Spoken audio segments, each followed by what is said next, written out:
don't wear sandals when you're dealing with straw. So I planted this large bed full of potatoes and onions a couple weeks ago. You can see that in a previous video, which I will link. And we're out here again today because, as you can see, the growth has taken off really well. The potatoes and the onions both look really fantastic. And so the first thing I did is I topped all of my onions. Basically, I just clipped them, leaving 3 to 5 inches. And the reason for topping your onions, as I understand it, is the more often you top your onions, the more the plant can put its energy into growing the root, which on an onion, of course, is the part that you're trying to grow, unless you're growing scallions or something. Some people feel it's a waste to top their onions, or they're a little bit afraid to just cut them, but you really don't need to be. It isn't a waste at all. You can use those tops just like scallions or green onions.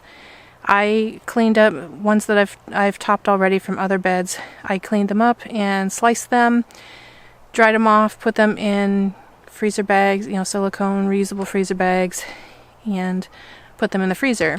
I just pull them out and use a little bit in my cooking whenever they are mild. They're not as strong as the onion bulb itself. You can also dry them. I did put some in the dehydrator to powder to use in an onion powder. The next task for this bed is to fertilize everything.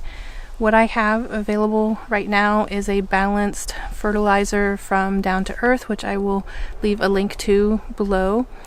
It's probably not exactly the right thing for potatoes in particular, but it's what I have on hand right now. So that's what I'm going to use. The one that I'm using says it's for vegetable gardens, kind of in general, and it's a 4-4-4 fertilizer. If you're wondering what the numbers on bags of fertilizer mean, they are percentages. Each one is a percentage. And they're often labeled NPK, which is nitrogen, phosphorus, and potassium.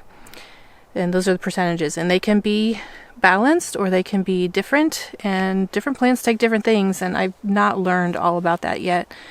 So I bought a balanced one that said it was for vegetable gardening, and that's what I'm using right now. If I identify any particular problems, then I'll do on any particular plant, not just the potatoes, then I'll do some more research and adapt however I need to. I have chosen to mulch the potato bed today with straw, and the reason I'm choosing that is I've seen several other YouTubers using straw actually in a Ruth Stout method, which is not what I'm doing, but I figured that means it must be okay to mulch with for potatoes. So that was one reason, as I felt from my limited research that it was probably safe for potatoes. Second is it's fairly easy to access here, and it doesn't cost very much. So that's what we're going to use. I'm a little concerned that I'm going to have breakouts from straw because of some past experiences, but we're going to find out. I do have my garden gloves, so I will put those on at least, and I gotta open this bale of, cut the strings and open this bale of straw.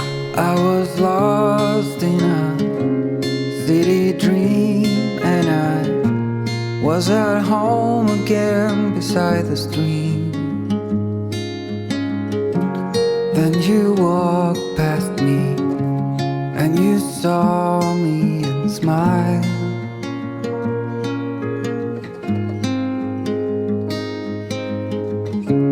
I will never forget the first time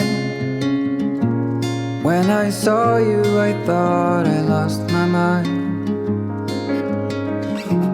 Blue and faded was blown away and left behind.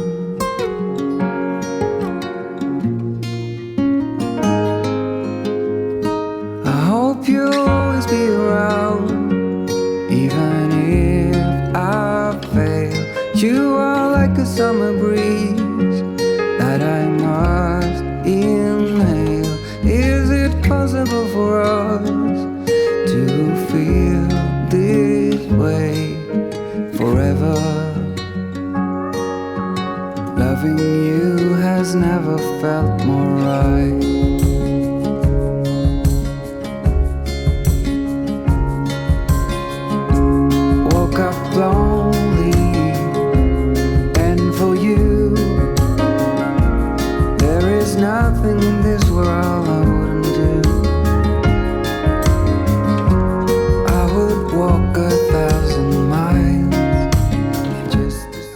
I'm sure experienced farmers everywhere are probably laughing at me right about now.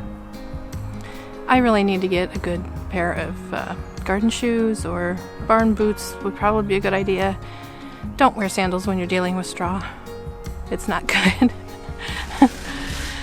I got I don't know, maybe a 3 or so inch layer of straw on here. I have plenty left that I can do this again, so now I got to figure out how to preserve the rest of that bale that I opened up and it spread all over the ground.